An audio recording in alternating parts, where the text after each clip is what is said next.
Good afternoon, dear students. ମୁଁ Mamata Patel, assistant teacher, government high school Sarkipali, Lephripara block. ଆଜି 2024 ମସିହା ନୂତନ ବର୍ଷର ମୋର ପ୍ରଥମ ଭର୍ଚୁଆଲ କ୍ଲାସକୁ ଏହି ଲାଇଭ କ୍ଲାସ ମାଧ୍ୟମରେ ଅଷ୍ଟମ ଶ୍ରେଣୀ ସମସ୍ତ ଛାତ୍ରଛାତ୍ରୀ ତଥା ଗାଇଡ ଟିଚରଙ୍କୁ ସ୍ୱାଗତ ଜଣାଉଛି। ଆଜି ଆମେ ଅଷ୍ଟମ ଶ୍ରେଣୀ ଭୂଗୋଳ ଚତୁର୍ଥ ଅଧ୍ୟାୟ ଶିଳ୍ପର ପ୍ରଶ୍ନ ଉତ୍ତର ଆଲୋଚନା କରିବା। ଆଚ୍ଛା ପିଲାମାନେ, ତ ସମସ୍ତେ ଜାଣିଛ ଯେ ପ୍ରତ୍ୟେକ ପାଠ ଶେଷରେ ଗୋଟେ ଅଭ୍ୟାସ ପ୍ରଶ୍ନ ଉତ୍ତର କାର୍ଯ୍ୟ ଥାଏ। ତାହେଲେ ତାହା କାହିଁ କରାଯାଇଥାଏ? ଆମେ ତ ପାଠଟି ଅଧ୍ୟୟନ କରିଥାଇଦଉ, ତାପରେ ଅଭ୍ୟାସ ପ୍ରଶ୍ନ ସମାଧାନ କରିବାର ତାତ୍ପର୍ଯ୍ୟ କ'ଣ? ଯେ ତମେ ସମସ୍ତେ ଜାଣିଛ ଯେ ଅଭ୍ୟାସ ପ୍ରଶ୍ନ ମୂଲ୍ୟାୟନ କରିବା ମାଧ୍ୟମରେ ଆମେ ପ୍ରସଙ୍ଗ ଭିତ୍ତିକ ଦକ୍ଷତାର ଶିକ୍ଷାର୍ଥୀମାନଙ୍କର ଉପଲବ୍ଧି ସ୍ତର ଜାଣି ପାରିଥାଉ, ଯଦ୍ୱାରା କି ଶିକ୍ଷକ ତାଙ୍କର ଭବିଷ୍ୟତ ବା ପର ଶିକ୍ଷଣ କାର୍ଯ୍ୟ ପ୍ରସ୍ତୁତି କରିବା ତଥା ଶିକ୍ଷାଦାନ କୌଶଳରେ ପରିବର୍ତ୍ତନ କରିଥାନ୍ତି ବା ଧାର୍ଯ୍ୟ କରିଥାନ୍ତି। ତେଣୁ ଆଜି ଆମେ ଅଷ୍ଟମ ଶ୍ରେଣୀ ଭୂଗୋଳର ସେହି ଶିଳ୍ପ ଅଧ୍ୟାୟର କେତେ ଗୁଡ଼ିଏ ନମୁନା ପ୍ରଶ୍ନପତ୍ର ଆଲୋଚନା କରିବା। ତାହେଲେ ଚାଲ ଆଜି ସ୍ମାର୍ଟ ବୋର୍ଡରେ ପାଖକୁ ଯିବା ଏବଂ ଶିଳ୍ପ ଅଧ୍ୟାୟଟି ଆଲୋଚନା କରିବା ପ୍ରଶ୍ନ ଉତ୍ତର ମାଧ୍ୟମରେ। ପିଲାମାନେ, ତାହେଲେ ଆଜି ଆମେ ଶିଳ୍ପ ଅଧ୍ୟାୟର ପ୍ରଶ୍ନ ଉତ୍ତର ଆଲୋଚନା କରିବା। ଏ ଅଧ୍ୟାୟଟି ତମେମାନେ ବହୁତ ପୂର୍ବରୁ ପଢ଼ିକି ସାରିଦେଇଛ। ତେଣୁ ଏ ଅଧ୍ୟାୟର କେତେ ଗୁଡ଼ିଏ ପ୍ରଶ୍ନ ମୁଁ ବହିର ଅଭ୍ୟାସ ପ୍ରଶ୍ନ ବାହାରେ କିଛି ନମୁନା ପ୍ରଶ୍ନପତ୍ର ତିଆରି କରିଛି, ତାକୁ ଆମେ ଅଧ୍ୟୟନ କରିବା, ଆଲୋଚନା କରିବା, ଯଦ୍ୱାରା କି ତମର ଜ୍ଞାନ ଆହୁରି ଦୃଢ଼ୀଭୂତ ହୋଇପାରିବ। ପ୍ରଥମ ପ୍ରଶ୍ନ ହେଲା ଯେ ଶିଳ୍ପ କହିଲେ କ'ଣ ବୁଝ? ଆଚ୍ଛା ପିଲାମାନେ କୁହ ତ, ଶିଳ୍ପ କହିଲେ କ'ଣ ବୁଝ? କେହି କହିପାରିବ କି? ଯେତେବେଳେ ତମେ ଅଧ୍ୟୟନ କରି ସାରିଛ, ପଢ଼ି ସାରିଛ, ଶିଳ୍ପ କହିଲେ କ'ଣ? ସାଧାରଣତଃ ଶିଳ୍ପ କହିଲେ କ'ଣ? କୌଣସି ବିଦ୍ୟାଳୟ ଛାତ୍ରଛାତ୍ରୀ ଶିଳ୍ପ କହିଲେ କ'ଣ କେହି କହିପାରିବ? ଠିକ ଅଛି, ତାହେଲେ ଆମେ ପୁଣି ଆଲୋଚନା କରିବା। ତମର ଆଉଥରେ ରିକ୍ୟାପ୍ ହେଇଯିବ, ରିକଲ୍ ହେଇଯିବ, ଜ୍ଞାନକୁ ଆଉଥରେ ତମେ ସୁଦୃଢ଼ କରିପାରିବ। ଯେ ଶିଳ୍ପ ହେଲା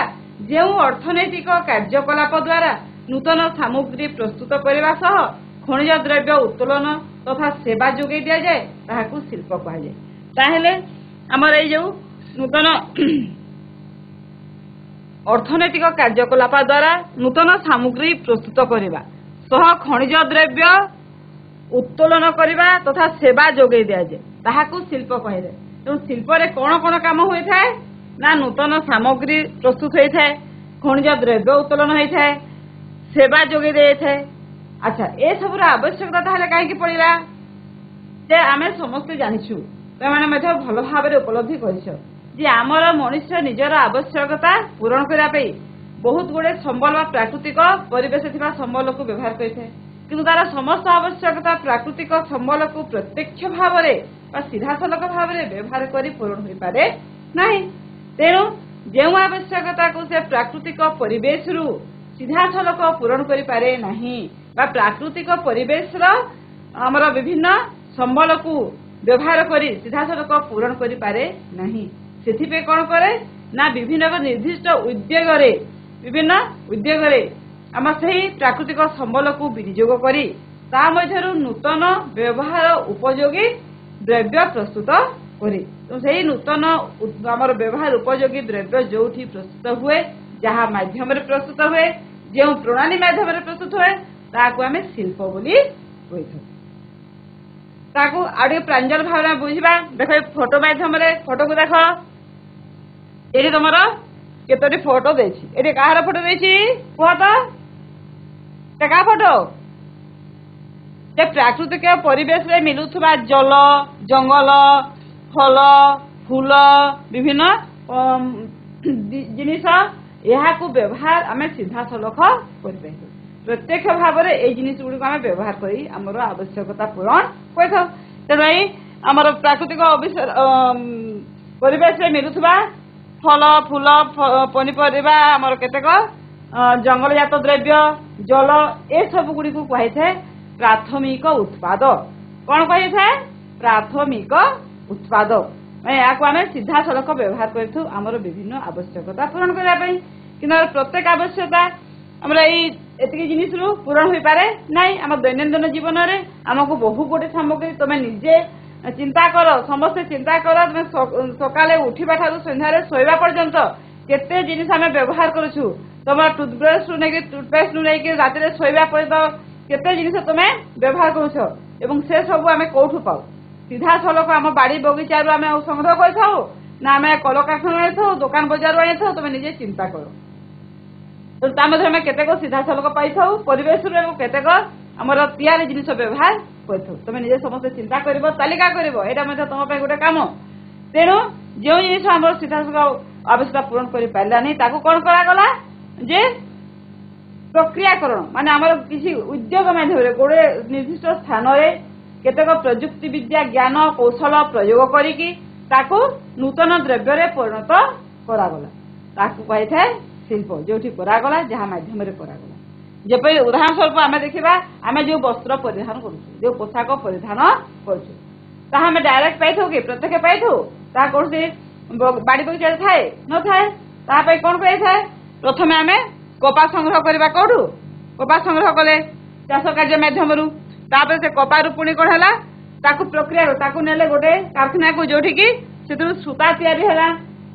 रंग दिगला रंगीन सूता भी तैयारी आमर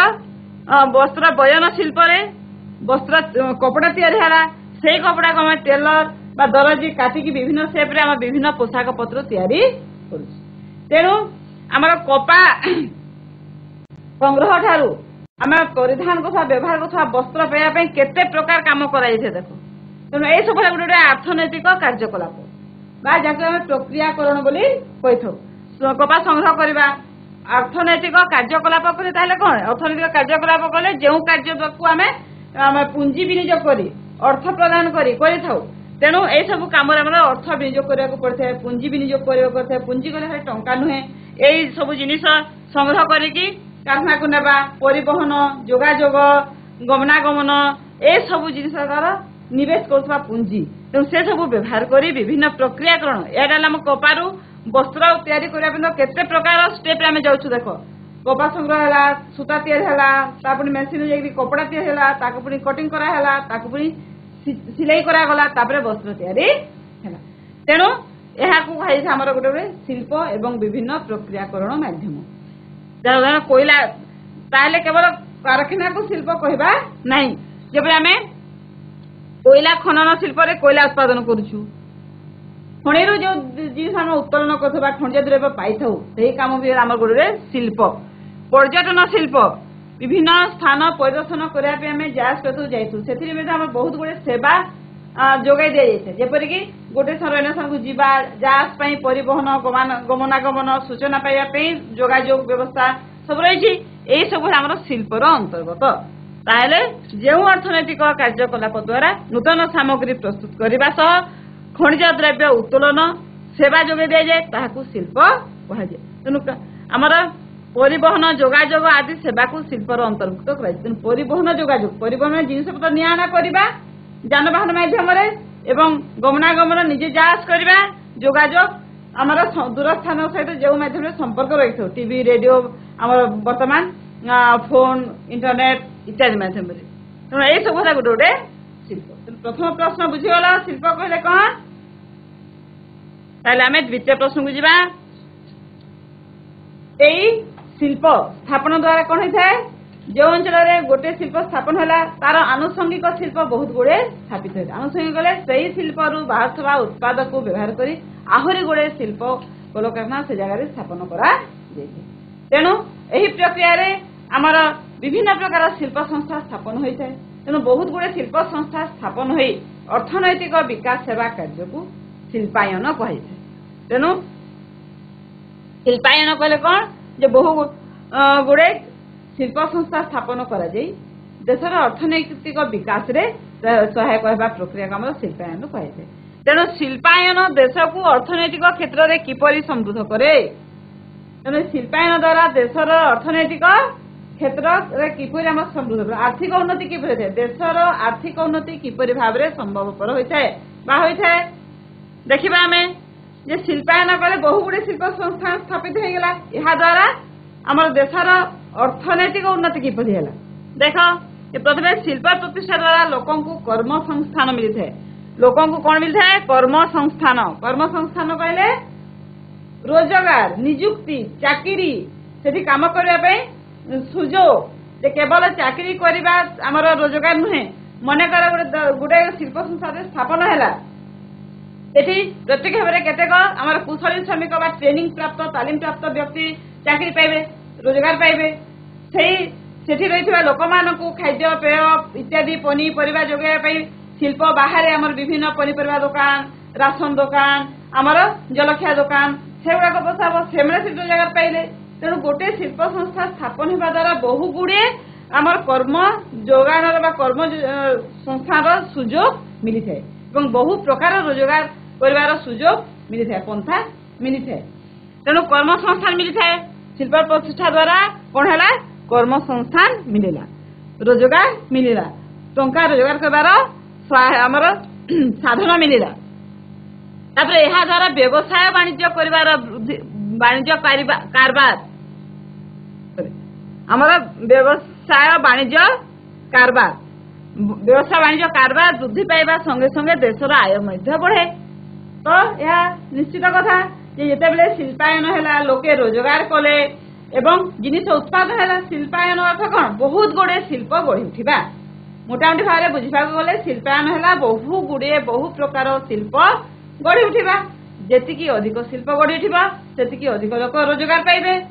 से गोटे दिग गला नेक्स्ट दिग है आमर आमदानी विभिन्न द्रव्य उत्पादन हो जी अधिक शिल्प गढ़ी उठा से अधिक द्रव्य उत्पादन हो वाणिज्य कारबार वृद्धि पाइब जी किना बिका हो जी आम द्रव्य उत्पादन करवा रप्तानी करवा विक्रय करवा देशर आय बढ़ निश्चित भाव तेणु आमर देशर आय किपर बढ़ी थाए वाणिज्य व्यवसाय वाणिज्य रप्तानी आमदानी किना बिका काम द्वारा व्यवसाय वाणिज्य केतबेले वृद्धि पाइब शिल्पायन द्वारा शिल्प संस्था प्रतिष्ठा करने द्वारा अधिक द्रव्य उत्पादन करवा किणवा बिकिबा जड़े शिल्प श्रमिक कृषि श्रमिक ठारू निश्चित भाव अधिक मजूरी पाए तापरे शिल्प संस्था काम करुवा व्यक्ति बा लोक निश्चित भाव आम चाष कार्य नियोजित होता व्यक्ति ठारू अधिक रोजगार पाए पाए कि नहीं जे चाकरी करे से दरमा बा रोजगार मासिक रोजगार बेसी कि नुहे तुम्हें निजे कह तो जहाँ घरे चाकरी से रोजगार बेसी ना जे चाष काम करे रोजगार बेसी कह तो चाकरिया मान रोजगार बेसी टंका से माने बेसी आय करती ना चाषी बेसी आय करे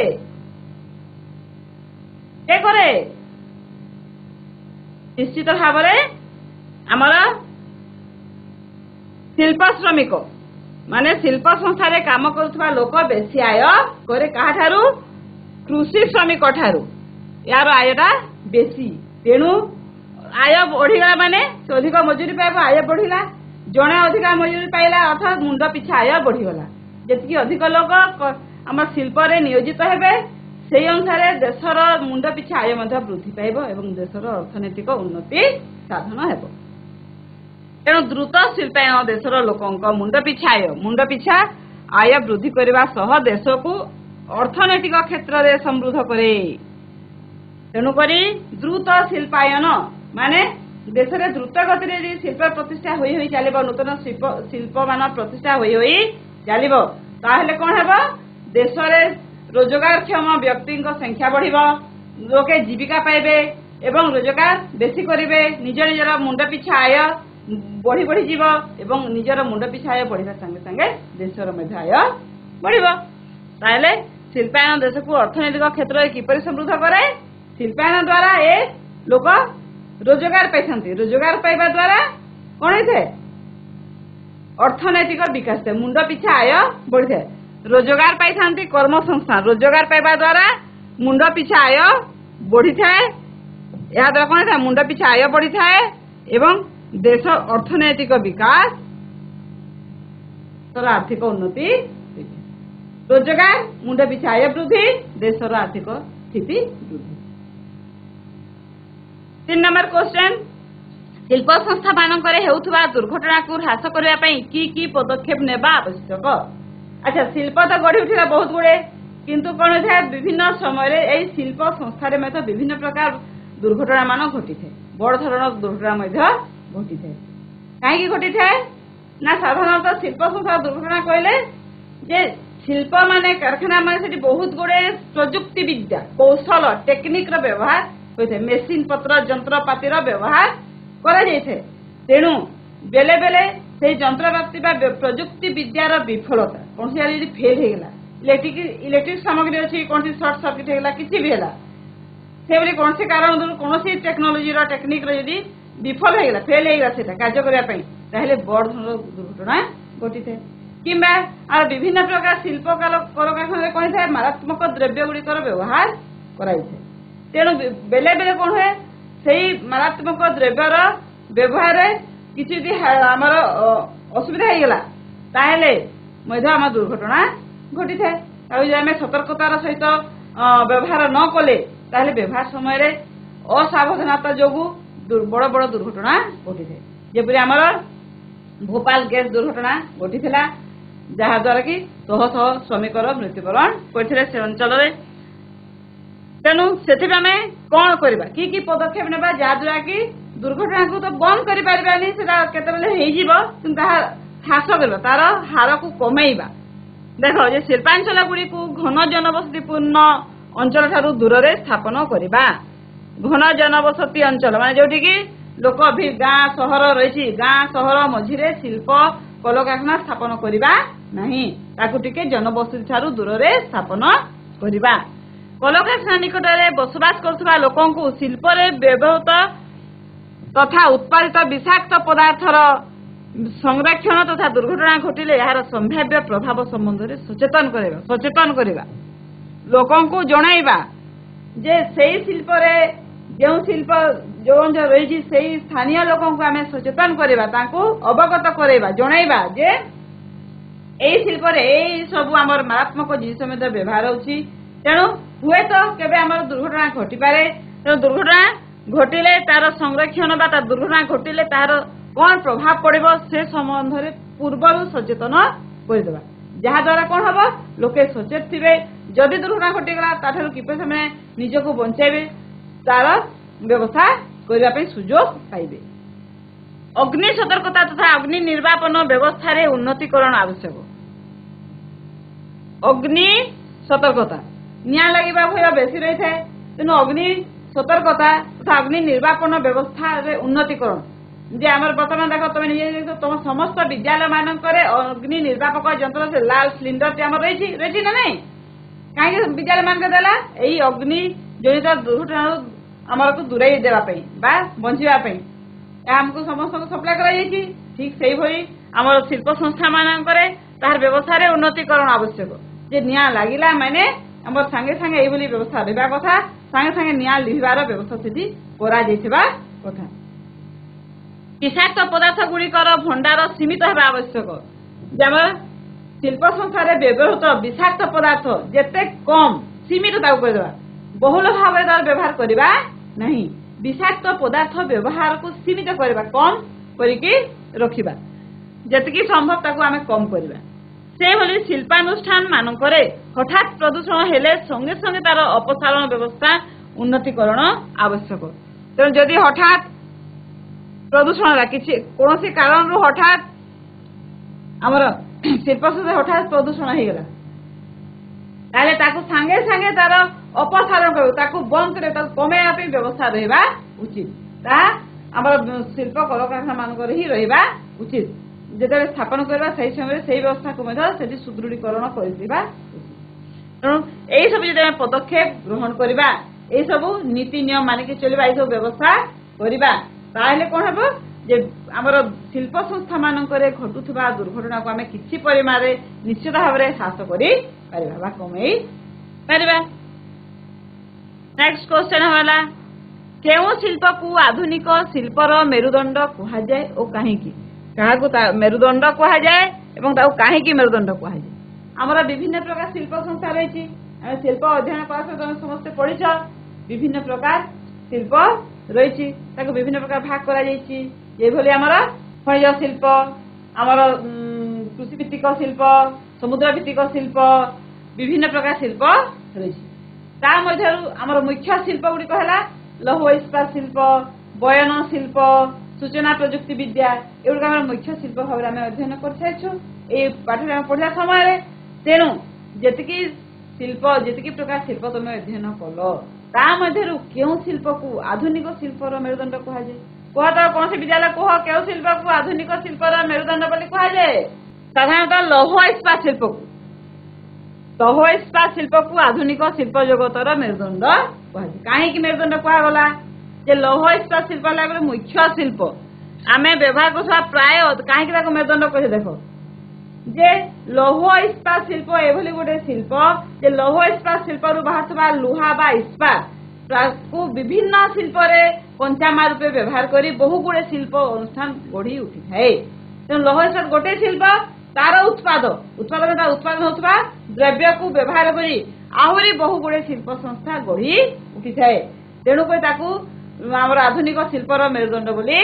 कहुए लौह इस्पात को आधुनिक शिल्प जगतर मेरुदंड बोली कहगला आम व्यवहार करुवा प्राय अधिकांश जिनिस लौह इस्पात तैयारी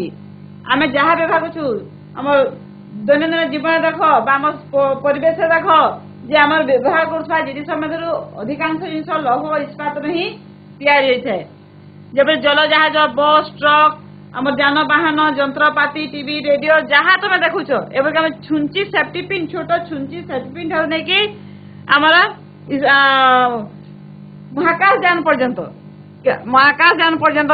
रॉकेट महाकाशयान पर्यंत विभिन्न द्रव्य प्रत्येक क्षेत्र में प्रत्येक वस्तु लौह इस्पात जिनिस तैयारी उपकरण तैयारी तेणु लौह इस्पात प्रत्येक जंत्रपाति प्रत्येक द्रव्य कम बेसी करके व्यवहार हो पारि तेणु यहाँ मुख्य शिल्प बा मेरुदंड कह कारण लौह इस्पात उत्पादक प्रत्येक स्थल प्रत्येक क्षेत्र में व्यवहार करुछु कृषि कार्य मुख्यतः इस्पात जंत्रपाति व्यवहृत होता है तेणु जो कृषि कार्य अच्छी जो जंत्रपाति ट्रैक्टर पावर टिलर तुम जहाँ दा कटुरी कोदाल जहाँ भी अच्छी सब लुहा या लुहा इस्पात आमर खଣି मध्य खनिज संपद तैल खଣି है कौन खଣି खनिज द्रव्य उत्तोलन करने खणि खनिज द्रव्य उत्तोलन बाहर को बाहर करने जो जंत्रपाति व्यवहार हुए सब लौह इस्पात उपकरण तैयारी होता है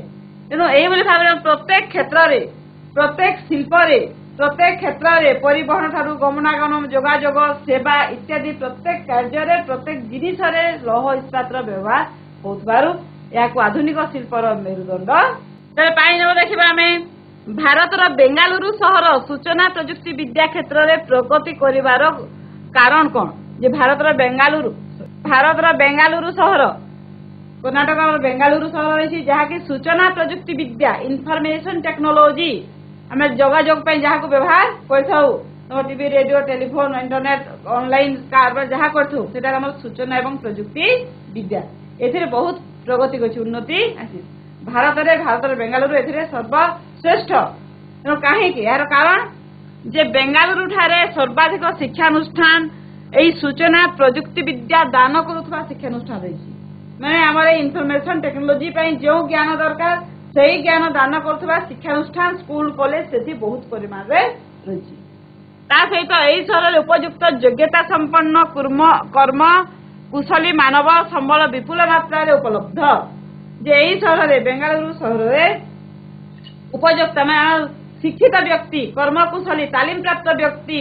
बहुल परिमाण उपलब्ध रही निजर योगदान दे यही क्षेत्र में उन्नति आनी विज्ञान प्रजुक्ति विद्या क्षेत्र में विश्वस्तरीय विभिन्न केन्द्र सहित बेंगालुरु सुदृढ़ संपर्क रही तेणु निज देश व्यतीत से विदेश जो स्थान आमर सूचना प्रजुक्ति विद्या उन्नति लाभ कर समस्त सहर सहित तार भल जोगाजोग संपर्क रही तेणु तथ्य आदान प्रदान माध्यम यही क्षेत्र से आहरी उन्नति आनी पारी किना बिका बजार कुशली श्रमिक बहु संख्यार उपलब्ध बेंगालुरु रे सूचना प्रजुक्ति विद्यार किना बिका करने आमर आमदानी रप्तानी बहु संख्यार आमर कौन बजार उपलब्ध रही बजार सुविधा रही कुशली श्रमिक रही माने नॉलेज जहाँ पाखे से ज्ञान रही सूचना प्रजुक्ति विद्यार ज्ञान रही से प्रकार सॉफ्टवेयर इंजीनियर बहुत परिमाण से रही जो मैंने कि यही क्षेत्र में कार्य करते एवं 1992 मसीह कर्नाटक राज्य सरकार सर्वप्रथमे सूचना प्रजुक्ति विद्या आईन प्रणयन करते देश आम देश प्रथमे कर्नाटक सरकार यही सूचना प्रजुक्ति विद्या आईन प्रणयन करते ଏବଂ ଏହାର ପ୍ରସାର ପ୍ରଚାର ପାଇଁ ସେ ବହୁତ ପଦକ୍ଷେପ ନେଇଥିଲେ। ତେଣୁ ବେଙ୍ଗାଲୁରୁ ଆଜି ସୂଚନା ପ୍ରଯୁକ୍ତି ବିଦ୍ୟା କ୍ଷେତ୍ରରେ ଏତେ ପ୍ରଗତି ଲାଭ କରିପାରିଛି। କ୍ୱେଶ୍ଚନ ନମ୍ବର ଆମର 6 ଭୌଗୋଳିକ କାରଣ ଆମେ ଦର୍ଶାଇବା ବିଭିନ୍ନ ପ୍ରଶ୍ନର, ଯେପରି ଲୌହ ଇସ୍ପାତ ଶିଳ୍ପ ଆଞ୍ଚଳିକ କ୍ଷେତ୍ରରେ ଶିଳ୍ପାୟନରେ ସହାୟକ। ଆମେ ଏହା ପୂର୍ବରୁ ପଢିଥିଲେ ଯେ ଲୌହ ଇସ୍ପାତ ଶିଳ୍ପକୁ ଆଧୁନିକ ଶିଳ୍ପର ମେରୁଦଣ୍ଡ କୁହାଯାଇଥାଏ। ତେଣୁ ଲୌହ ଇସ୍ପାତ ଶିଳ୍ପ ଆଞ୍ଚଳିକ କ୍ଷେତ୍ର ଗୋଟେ ଜାଗାରେ ଲୌହ ଇସ୍ପାତ ଶିଳ୍ପ ସ୍ଥାପନ ହେଲା ଅର୍ଥାତ୍ ସେଇ ନିକଟବର୍ତ୍ତୀ ଅଞ୍ଚଳରେ ଶିଳ୍ପାୟନ ହୋଇପାରିছে। ଶିଳ୍ପାୟନ କଲେ ପ୍ରଥମ ମୁଁ କହିଥିଲି କଣ ଯେ ବହୁତ ପରିମାଣରେ ବହୁତ ପ୍ରକାର ଶିଳ୍ପ ଅନୁଷ୍ଠାନ ସ୍ଥାପନ ହେବା। ଯେହେତୁ ଲୌହ ଇସ୍ପାତ ଶିଳ୍ପ ପ୍ରତ୍ୟେକ ଶିଳ୍ପକୁ ନିଜର କଞ୍ଚାମାଲ ଯୋଗାଇଥାଏ, ତେଣୁ ଯୋଉଠି ଲୌହ ଇସ୍ପାତ ଶିଳ୍ପ ସ୍ଥାପିତ ହୋଇଥାଏ ତା ଆଞ୍ଚଳିକ ଅଞ୍ଚଳରେ ଆନୁଷଙ୍ଗିକ ଶିଳ୍ପ ବହୁତ ଗୁଡେ ସ୍ଥାପନ ହେବାର ସୁଯୋଗ ମିଳିଥାଏ। ତେଣୁ କିପରି ସାହାଯ୍ୟ କରିଥାଏ ଯେ ଲୌହ ଇସ୍ପାତ ଶିଳ୍ପ ଉତ୍ପାଦକରେ ଲୌହ ଇସ୍ପାତ ଶିଳ୍ପ କଣ ରହିଥାଏ ଉଚ୍ଚମାନର ଉଚ୍ଚକୋଟୀର ଲୁହା ଏବଂ ଇସ୍ପାତ ତାକୁ କଞ୍ଚାମାଲ ରୂପେ ବ୍ୟବହାର କରି ଅନେକ ଗୁଡେ ଆନୁଷଙ୍ଗିକ ଶିଳ୍ପ ତା ଉପରେ ପର୍ଯ୍ୟବେସିତ ଅନ୍ୟାନ୍ୟ ଶିଳ୍ପ କଳକାରଖାନା ଯେପରି ଲୁହା ଏବଂ ଇସ୍ପାତ ବାହାରିଲା, ସେଠୁ ମଟର ଗାଡି, ରେଲ ଡବା, ରେଲ ଇଞ୍ଜିନ, କଳକବ୍ଜା ଯନ୍ତ୍ରପାତି, ଟ୍ରାକ୍ଟର, ପାୱାର ଟ୍ରିଲର ତିଆରି କରିବା ଯନ୍ତ୍ର, କେବୁଲ ତାର, ରୋଲିଂ ମେସିନ ବହୁତ ଗୁଡେ ଅଛି। ଏସବୁ ତିଆରି କରିବା ମଧ୍ୟ ଶିଳ୍ପ ସ୍ଥାପନ ହେଇଗଲା। ତେଣୁ ଆନୁଷଙ୍ଗିକ ପ୍ରତିଷ୍ଠ ହେବା ଫଳରେ ସ୍ଥାନୀୟ ଅଞ୍ଚଳ ଅର୍ଥନୈତିକ ବିକାଶ ଦୃଢତର ହୋଇ ଶିଳ୍ପାୟନରେ ସହାୟକ ହୋଇଥାଏ ଏବଂ ଯୋଉଠି ଶିଳ୍ପ ସ୍ଥାପନ ହେଲା ସେଠି ଅର୍ଥନୈତିକ ଉନ୍ନତି ହେଲା। ଗୋଟେ ଜିନିଷ ମନେ ରଖିଥିବା ଶିଳ୍ପ ସ୍ଥାପନ ମାନେ ଅର୍ଥନୈତିକ। ତେଣୁ ଲୌହ ଇସ୍ପାତ ଶିଳ୍ପର ଉତ୍ପାଦକୁ ନେଇ ନିମ୍ନ ସଂସ୍ଥା କଣ କଣ ସଂସ୍ଥା ଗଢି ଉଠିଥାଏ ତାହେଲେ ଯେ ପ୍ରତ୍ୟେକ ଶିଳ୍ପ ଆଧାରିକ ସଂରଚନା ପାଇଁ ଲୌହ ଇସ୍ପାତ ଶିଳ୍ପ ଉପରେ ନିର୍ଭରଶୀଳ। ପ୍ରତ୍ୟେକ ଶିଳ୍ପ ଆଧାରିକ ସଂରଚନା କହିଲେ ଗୋଟେ ଶିଳ୍ପର ଆଧାରିକ ସଂରଚନା କଣ ମାନେ ଶିଳ୍ପରେ ପ୍ରତିଷ୍ଠା କରିବା ପାଇଁ ଯାହା ଜିନିଷ ଦରକାର ପଡିଥାଏ ପରିବହନ, ଯୋଗାଯୋଗ, ଚିକିତ୍ସା କ୍ଷେତ୍ର, ସେବା ଏସବୁ ହେଲା ତାର ଆଧାରିକ ସଂରଚନା। ତେଣୁ ଏସବୁ ଆଧାରିକ ସଂରଚନା ପାଇଁ ଲୌହ ଇସ୍ପାତ ଶିଳ୍ପରେ ସେ ନିର୍ଭର କରେ। ପ୍ରତ୍ୟେକ ଶିଳ୍ପ ସେପରି ଟ୍ରକ୍, ମୋଟର ଗାଡି, ରେଳ ଡବା, ଇଞ୍ଜିନ ଆଦି ଗୁରୁ ଶିଳ୍ପ ସ୍ଥାପନରେ ମଧ୍ୟ ଏହା ସହାୟକ ହେଇଥାଏ। ସେପରି ରାସାୟନିକ ଦ୍ରବ୍ୟ ଉତ୍ପାଦନରେ ସହାୟକ ହୋଇଥାଏ। କୃଷି ଯନ୍ତ୍ରପାତି ଉପକରଣ, କଲ, କବ୍ଜା, ଟିଣ ଚଦର, କେବୁଲ ତାର, ରୋଲିଂ ମିଲ୍, ତମେ ଯାହା ଶିଳ୍ପ ଦେଖୁଛ ବା ଯାହା ଜିନିଷ ବ୍ୟବହାର କରୁଛ ପ୍ରତ୍ୟେକ ଜିନିଷରେ ଲୌହ ଇସ୍ପାତର ବହୁଳ ବ୍ୟବହାର ହଉଛି, ନିଜେ ମଧ୍ୟ ଉପଲବ୍ଧି କରି ପାରୁଥିବ। ତେଣୁକରି ଲୌହ ଇସ୍ପାତ ଶିଳ୍ପଟି ସ୍ଥାପନ ହେଲା ମାନେ ତା ପାଖେ ଅନେକ ଗୁଟେ ଆନୁଷଙ୍ଗିକ ଶିଳ୍ପ ସ୍ଥାପନର ସୁଯୋଗ ସୃଷ୍ଟି ହୋଇଥାଏ। ତେଣୁକରି ବହୁତ ଗୁଡେ ଶିଳ୍ପ ସ୍ଥାପନ ହୋଇପାରେ ଏବଂ ଶିଳ୍ପାୟନରେ ଆମର ସହାୟକ ହୋଇଥାଏ, ଯଦ୍ୱାରା କି ଦେଶର ଅର୍ଥନୈତିକ ବିକାଶ ସମ୍ଭବପର। ମୁମ୍ବାଇରେ କାର୍ପାସ ବୟନ ଶିଳ୍ପ ପ୍ରତିଷ୍ଠା ସମୃଦ୍ଧିର କାରଣ କଣ? ମୁମ୍ବାଇରେ ବୟନ ଶିଳ୍ପ କାର୍ପାସ ବୟନ ଶିଳ୍ପ ପ୍ରତିଷ୍ଠା ହେଇଛି ଏବଂ ତାର ସମୃଦ୍ଧି ମଧ୍ୟ ଉନ୍ନତି ମଧ୍ୟ ହେଇଯାଇଛି। ଏହାର କାରଣ କଣ? ଏହାର କାରଣ ହେଲା ଯେ 1854 ମସିହାରେ ଭାରତର ପ୍ରଥମ ଆଧୁନିକ କାର୍ପାସ ବୟନ ଶିଳ୍ପ ମୁମ୍ବାଇରେ ହିଁ ପ୍ରତିଷ୍ଠିତ ହୋଇଥିଲା। ପ୍ରଥମେ ଆମେ ହସ୍ତତନ୍ତ ହାତରେ ବୁଣା ବସ୍ତ୍ର ତିଆରି କରାଯାଇଥିଲା। ତେଣୁ ପ୍ରଥମ କରି ଆଧୁନିକ କାର୍ପାସ ବୟନ ଶିଳ୍ପ ମେସିନରେ କପଡା ବୁଣା କାମ 1854 ମସିହାରେ ମୁମ୍ବାଇରେ ହିଁ ପ୍ରତିଷ୍ଠିତ ହେଲା। ଏବଂ ଏହି ଅଞ୍ଚଳରେ କଣ ଅଛି ଉଷ୍ଣ ଆର୍ଦ୍ର ଜଳବାୟୁ ପୁଣି କିପରି ସାହାଯ୍ୟ କଲା ଶିଳ୍ପ କଳକାରଖାନା ସ୍ଥାପନ କରିବା ପାଇଁ ଯେ ମୁମ୍ବାଇ ଅଞ୍ଚଳରେ ଉଷ୍ଣ ଏବଂ ଆର୍ଦ୍ର ଜଳବାୟୁ କପା ଚାଷ ପାଇଁ ସୁବିଧା ହୁଏ। ଏ ଉଷ୍ଣ ଆର୍ଦ୍ର ଜଳବାୟୁ କପା ଚାଷ ପାଇଁ ଅନୁକୂଳ ପରିବେଶ ସୃଷ୍ଟି କରେ। ତେଣୁ ବହୁତ ପରିମାଣରେ ସେହି ଅଞ୍ଚଳରେ ତା ନିକଟବର୍ତ୍ତୀ ଅଞ୍ଚଳରେ ବହୁତ ପରିମାଣରେ କପା ଚାଷ ହୋଇଥାଏ। ତେଣୁ ଆମର କପା ସୁବିଧାରେ ମିଳିବା ଦ୍ୱାରା ବୟନ ଶିଳ୍ପ ସ୍ଥାପନ ମଧ୍ୟ ସୁବିଧା ମିଳିଥାଏ। ଯନ୍ତ୍ରପାତି ଆମଦାନୀ ପାଇଁ ବନ୍ଦର ସୁବିଧା ମୁମ୍ବାଇ ନିକଟରେ ଆମର ବନ୍ଦର ରହିଛି। ତେଣୁ ସମୁଦ୍ର ପଥରେ ଜଳପଥରେ ଆମର କଞ୍ଚାମାଲ ଆମଦାନୀ ତଥା ଆମର ଉତ୍ପାଦିତ ଦ୍ରବ୍ୟ ରପ୍ତାନୀ ପାଇଁ ସୁବିଧା ମିଳିଥାଏ, ବଜାର ମିଳିଥାଏ। କଞ୍ଚାମାଲର ସୁଲଭତା, କଞ୍ଚାମାଲ ସହଜରେ ମିଳିଲା କାହିଁକି ଉଷ୍ଣ ଆର୍ଦ୍ର ଜଳବାୟୁରେ ଆମର କପା ବହୁତ ଚାଷ ହୋଇଥାଏ। କୁଶଳୀ ଶ୍ରମିକ, ଟ୍ରେନିଂ ପ୍ରାପ୍ତ ଶ୍ରମିକ କାର୍ପାସ ବୟନ ଶିଳ୍ପର ପ୍ରତିଷ୍ଠା ଏବଂ ସମୃଦ୍ଧିରେ ବିଶେଷ ସହାୟକ ହେଲା। ତେଣୁ କରିକି ଉଷ୍ଣ ଆର୍ଦ୍ର ଜଳବାୟୁ କପା ଯୋଗାଇଲା, ଶ୍ରମିକ ସେଠି କୁଶଳୀ ଟ୍ରେନିଂ ପ୍ରାପ୍ତ ତାଲିମ ପ୍ରାପ୍ତ ଶ୍ରମିକ ରହିଲେ। ତେଣୁକରି ବଜାରର ସୁବିଧା ରହିଛି, ବନ୍ଦରର ସୁବିଧା ରହିଛି, ପରିବହନ ଯୋଗାଯୋଗର ସୁବିଧା ରହିଛି। ତେଣୁକରି ସେଠି କାର୍ପାସ ବୟନ ଶିଳ୍ପ ପ୍ରତିଷ୍ଠିତ ହୋଇ ତାର ସମୃଦ୍ଧି ବା ଉନ୍ନତି ଘଟି ପାରିଛି। ସେପରି ଖଣିଜ ଭିତ୍ତିକ ଶିଳ୍ପ ଗୁଡିକ ମୌଳିକ ଶିଳ୍ପ ଭାବେ ପରିଗଣିତ। ଖଣିଜ ଭିତ୍ତିକ ଶିଳ୍ପକୁ ମୌଳିକ ଶିଳ୍ପ କାହିଁ କୁହାଗଲା? ମୌଳିକ ଶିଳ୍ପ କାହା କୁହାଯାଏ? ଯେଉଁ ଶିଳ୍ପ ପ୍ରତ୍ୟକ୍ଷ ଭାବରେ ପ୍ରାକୃତିକ ସମ୍ପଦରୁ को कंचामाल रूपे व्यवहार करी विभिन्न द्रव्य तैयारी करी एवं सेही शिल्पर उत्पाद से शिल्प उत्पादित होता द्रव्य को अन्य शिल्प पुणी कंचामाल रूपे व्यवहार करा जाए मौलिक शिल्प तेणु खनिज भित्तिक शिल्प को मौलिक शिल्प किपर करागला देख खनिज भित्तिक शिल्प प्राकृतिक परिवेश मिलुवा खनिज पदार्थ को कंचामाल रूपे व्यवहार करता है। खनिज भित्तिक शिल्प खनि मिलुवा द्रव्य को कंचामाल रूपे व्यवहार कराए। कृषि भित्तिक शिल्प कृषि कार्य मिलुवा द्रव्य को कंचामाल रूपे व्यवहार कराए तेणु या कंचामाल रूपे व्यवहार कला खनिज संपद को एवं खनिज भित्तिक शिल्पर उत्पाद ए खनिज भित्तिक शिल्प जहाँ उत्पादित है ताहा अन्य शिल्प कंचामाल रूपे व्यवहृत हुए। तेणु प्रथम खनिज संपद को कंचामाल करके खनिज भित्तिक शिल्प प्रतिष्ठित है से शिल्प जो द्रव्य उत्पादित है ताहा पुणी कंचामाल रूपे अन्य शिल्प व्यवहृत है। तेणुक मौलिक शिल्प कही उदाहरण स्वरूप लौह इस्पात शिल्प शिल्प लुहा पथर क्रोमाइड ये सब मिसी चून पथर मिसई कही उन्नत मानर लुहा एवं इस्पात उत्पादन कही से लुहा इस्पात विभिन्न कारखाना व्यवहृत हो विभिन्न कलकारखाना गढ़ी उठी मोटर जाम गाड़ी मोटर इत्यादि तैयारी कर जहाँ जंत्रपाति कल कब्जा तैयारी सबू कल कारखाना यही लौह इस्पात को कंचामाल रूपे व्यवहार करते। तेणुक खनिज भित्तिक शिल्प गुड़िक है मौलिक शिल्प। सूचना प्रजुक्ति विद्या क्षेत्र में बेंगालुरु और सिलिकन उपत्यका मध्य निम्नोक्त सामंजस्य देखा जाए। कारण कौन सिलिकन उपत्यका युक्तराष्ट्र अमेरिकार सिलिकन उपत्यका एवं कर्णाटक भारत बेंगालुरु रे उभय स्थान उभय अंचल सूचना प्रजुक्ति विद्या उन्नति लाभ कर कारण रही उभय जगार आमर कौन था सिलिकन रे नातिशीतोष्ण जलवायु अनुभूत हुए बेंगालुरु रे मृदु जलवायु अनुभूत हुए समान नातिशीतोष्ण माने बेसी गरम नुहे बेसी ठंडा नुहे मृदु जलवायु कले बेसी गरम नुहे बेसी ठंडा नुहे। तापर एठारे सर्वाधिक शिक्षानुष्ठान सूचना प्रजुक्ति विद्या दान करथुवा केंद्र अटे सिलिकन एवं बेंगालुरु में सूचना प्रजुक्ति विद्या दान करवा स्कूल कॉलेज बेसी रही तेणु से संबंध ज्ञान आहरण करवा व्यक्ति बेसी बाहरी थांती एवं सॉफ्टवेयर इंजीनियर बेसी बाहरी की क्षेत्र में कार्य करथांती। धूली धुआं मुक्त स्वच्छ परिवेश सिलिकन में स्वच्छ परिवेश एवं एठी में बेंगालुरु में आकर्षणीय सुनिर्मल परिवेश स्वच्छ परिवेश आमर इंटरनेट नेट काम ऑनलाइन काम बेसी भल बाहर रही है बुझेगा। उपयुक्त योग्यता संपन्न मानव संबल विपुल मात्रा उपलब्ध एठी कुशल श्रमिक बहु परिमाण उपलब्ध जेहेतु गोटे सूचना प्रजुक्ति विद्या शिल्पर प्रसारण में जहाँ जहाँ उपादान आवश्यक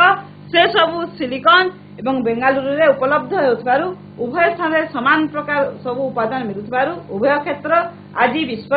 एक समृद्ध सूचना प्रजुक्ति विद्या क्षेत्र में आमर प्रगति लाभ करी पाइछन। संक्षिप्त टिप्पणी शिल्पायन बहुत विभिन्न प्रश्न आलोचना कर शिल्पायन कौन शिल्पायन है विभिन्न प्रकार शिल्प प्रतिष्ठा द्वारा देशर अर्थनैतिक विकास साधन को शिल्पायन कहुए। विभिन्न शिल्प जहाँ बहुत आलोचना कर सारे विभिन्न प्रकार शिल्प स्थापना द्वारा अर्थनैतिक उन्नति लाभ शिल्पायन कहुए। शिल्पायन देश को अर्थनैतिक क्षेत्र में समृद्ध करे। सूर्योदय शिल्प कहले नूतन भाव गढ़ी उठी शिल्प जहाँकि आमर सूचना प्रजुक्ति विद्या स्वास्थ्य सेवा आतिथ्य शिक्षा आदि नूतन भाव गढ़ी उठा शिल्प अटे। तेणु आम शिल्प बुझी था ता व्यतीत आमर सूचना आमर प्रजुक्ति विद्या आईटी विभाग इनफॉरमेशन टेक्नोलॉजी स्वास्थ्य सेवा हेल्थ एंड आमर स्वास्थ्य सेवा विभाग आतिथ्य हॉस्पिटैलिटी माने आमर जो रही कौन बाहर पर्यटक आसता सेवा शुश्रूषा निआना करने परिवहन गमनागमन आमर होटेल इत्यादि व्यवस्था करा सब नुआ भाव गढ़ी उठा शिल्प तेणु सूर्योदय शिल्प बोली कहुए। सूचना प्रजुक्ति विद्या विद्युत उपकरण तथा कंप्यूटर टेक्नोलॉजी रो उपयोग करी विभिन्न प्रकार सूचना आमर कंप्यूटर टेक्नोलॉजी व्यवहार कर विभिन्न सूचना तथ्य संग्रह करवा ताकू संरक्षण कर रखा एवं ताकू पुणी संप्रसारण करवा विभिन्न जगह को पठेगा यहाँ आमर सूचना एवं प्रजुक्ति विद्या। तेणु आम संरक्षण करवा संग्रह करवा तार प्रक्रियाकरण करवा तार प्रोसेसिंग करवा एवं संप्रसारण सूचना प्रजुक्ति विद्या तीन कार्य होता है। तथ्य संग्रह संरक्षण प्रोसेसिंग प्रक्रियाकरण एवं संप्रसारण कंप्यूटर आधारित व्यवस्था उपयोग करने व्यवस्था को सूचना प्रजुक्ति विद्या है। तार पार्थक्य क्षुद्र शिल्प और बृहत शिल्प मध्य पार्थक्य कौन रही? क्षुद्र शिल्प है पुंजी पुंजी अल्प पुंजी निवेश एवं सीमित प्रजुक्ति विद्यार व्यवहार। क्षुद्र शिल्प पुंजी कम विनियोग टंका कम व्यवहार विनियोग एवं सीमित प्रजुक्ति विद्या टेक्नोलोजी में कौशल में साधारण कौशल व्यवहार कर कम कौशल व्यवहार किंतु बृहत शिल्प अधिक पुंजी निवेश कर बहुल तथा उच्च कोटर प्रजुक्ति विद्या हाई क्लास टेक्नोलोजी व्यवहार कर उन्नत मानर कौशल व्यवहार कर कुटीर एवं क्षुद्र शिल्प अंतर्गत कुटीर शिल्प गृहोद्योग आसूची जेपरिक आम घरे जाओ आम पारंपरिक कार्य कर बढ़ई काम काठ काम कुम्हार काम कमार काम झाड़ू झाड़ू तैयारी करवा मशीना बुणवा ये सब कुटीर शिल्प को क्षुद्र शिल्प अंतर्गत कर एवं यह व्यतीत छोट छोट शिल्प कल कारखाना जपरी घंटा तैयारी रेडियो तैयारी टीवी ये सब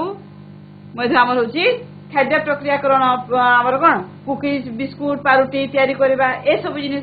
चाउल धान रु चाउल तैयारी करवा तेल बाहर करवा ये सब जिन मोर क्षुद्र शिल्प अंतर्गत सेपरी लौह इस्पात शिल्प भारी जंत्रपाति मोटर गाड़ी कारखाना ये सब है बृहत आधारिक संरचना एवं प्रक्रियाकरण मध्य कौन पार्थक्य रही? आधारिक संरचना कले गोटे शिल्प संस्था स्थापन जहाँ जिनिस आनुषंगिक जिनिस आवश्यक होता है जेपरिक विद्युतकरण जोगाजोग सड़क रेलपथ शिक्षानुष्ठान चिकित्सालय इत्यादि व्यवस्था को आधारिक संरचना कह जाए। केवल कल कारखाना कंचामाल हेबनी तेणु ये सब जिन आवश्यक कंचामाल नेबा आनिबा मेसीन चलवाई विद्युत दरकार जिनिस निया जोगाजोग सड़क पथ परिवहन शिक्षानुष्ठान चिकित्सालय सब व्यवस्था आवश्यक होता है जहाँकि आधारिक संरचना बोली कहुए। उत्पादन दक्षता अभिवृद्धि विकास एगुड़िक प्रसार अत्यंत जरूरी तेणु शिल्प स्थापन कर तार उत्पादन बढ़िबा किपरि ए सब आधारिक संरचना जहाँ जी उन्नत से शिल्पर आमर विकास से शीघ्र और से अधिक होता है। सेपरी प्रक्रियाकरण प्रक्रियाकरण कर जब तुलारू वस्त्र तैयारी कथा आम आलोचना कले फोटो माध्यम देखिले तेणु से तुलार विभिन्न प्राथमिक उत्पाद आमर व्यवहार उपयोगी नूतन द्रव्य सृष्टि तैयारी करने जो प्रक्रिया होता है प्रक्रियाकरण कहुए। जपरी शिल्प संस्था कंचामाल उत्पाद सृष्टि जो सब कार्यपंथा ग्रहण कराए प्रक्रियाकरण कहुए। जपरिक तुला भिणा गोटे आम कपा वस्त्र बयन शिल्प कहुए तुला भिणा कपा को भिणी गला सूता कटा है लुगा पुड़ा है रंग लगा है छपा कागज सिलाई आदि प्रक्रियाकरण गोटे गोटे हो जाए ये सब कम है गोटे गोटे प्रक्रियाकरण। निवेश एवं उत्पाद निवेश कहले जहाँ इनपुट उत्पाद कहले आउटपुट जाने जहाँ को आम विनियोग कर व्यवहार कर तो निवेश कहले आमर कंचामाल श्रमिक भूमि परिवहन शक्ति अन्य आधारिक संरचना ये सब है निवेश ये सब जिन को व्यवहार करी विनियोग करी आम शिल्प प्रतिष्ठा करिथाउ। एवं कार्पास शिल्प जेपरी तुला मानव श्रम जंत्रपाति परिवहन खर्च आदि है निवेश बा पुंजी तुला बयन शिल्प स्थापन कर कौन कौन दरकार कंचामाल भाव में कार्पास दरकार तुला मानव श्रम आम श्रमिक दरकार जंत्रपाति परिवहन खर्च इत्यादि हूँ गोटे पुंजी।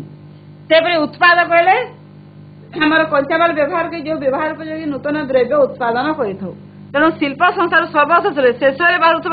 उत्पादित द्रव्य को उत्पाद कहुए। बृहत शिल्पर उत्पाद बहु गुड़े क्षुद्र शिल्प गढ़ी उठी है शिल्प आलोचना कर सारीचु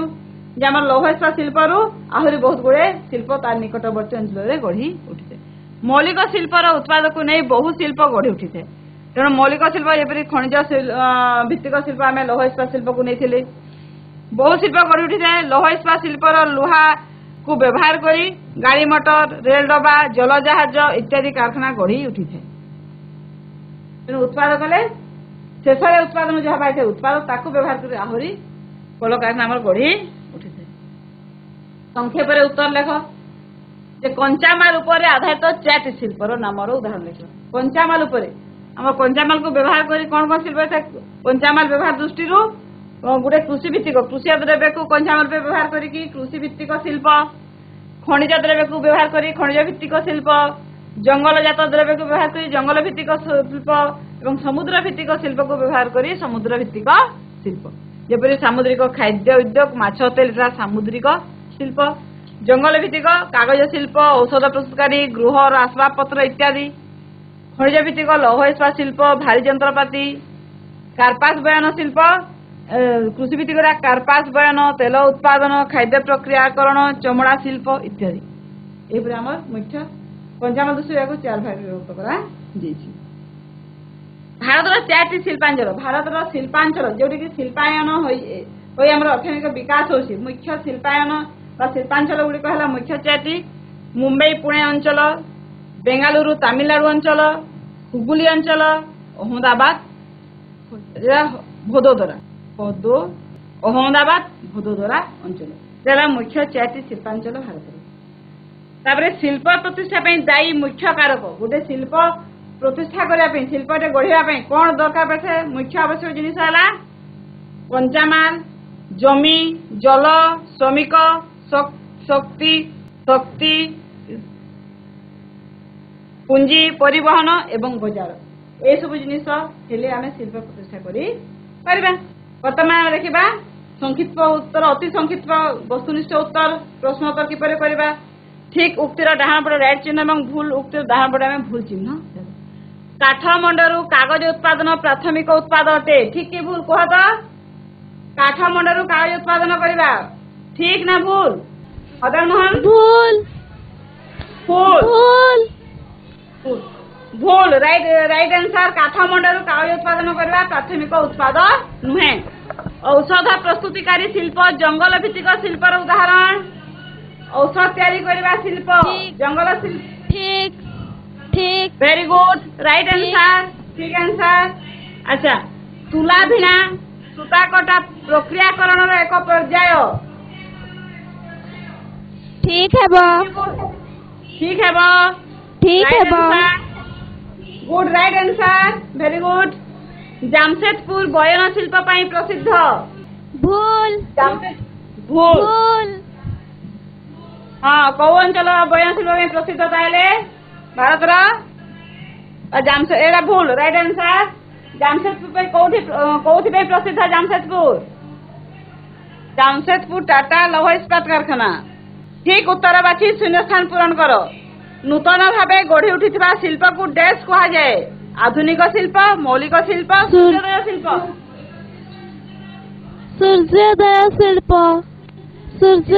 शिल्प वेरी गुड आंसर सूर्योदय शिल्प राइट आंसर आधुनिक शिल्पर मेरुदंड डैश शिल्प को कह जाए कार्पास बयन लौह इस्पात सूचना प्रजुक्ति विद्या लौह इस्पात आधुनिक गुड आंसर राइट आंसर आधुनिक शिल्पर मेरुदंड लौह इस्पात शिल्प को कह जाए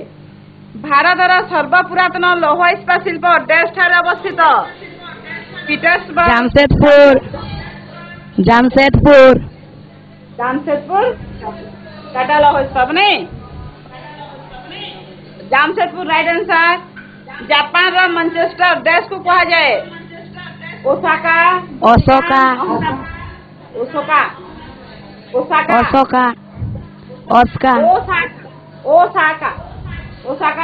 जापान रा मैनचेस्टर अब भारत रा मैनचेस्टर कहा जाए के जानसा अहमदाबाद को भारत रा मैनचेस्टर कही थे ओसाका को जापान रा मैनचेस्टर संभाव्य उत्तर मध्य ठीक उत्तर को बाछी लिखिबा भारत रे मैनचेस्टर कहा को कहा जाए बेंगालुरु अहमदाबाद कैलिफोर्निया हैदराबाद भारत रा मैनचेस्टर अहमदाबाद देखिबा राइट आंसर अहमदाबाद को भारत रा मैनचेस्टर बोली कहा जाए कार्पास बयन शिल्प केउ प्रकार शिल्प कृषि भित्तिक जंगल भित्तिक खनिज कृषि भित्तिक शिल्प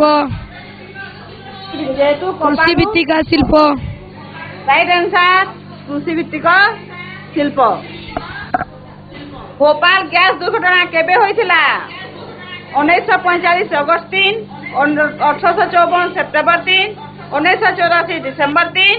1859 डिसेम्बर 3 भोपाल गैस दुर्घटना केबे हितला? सी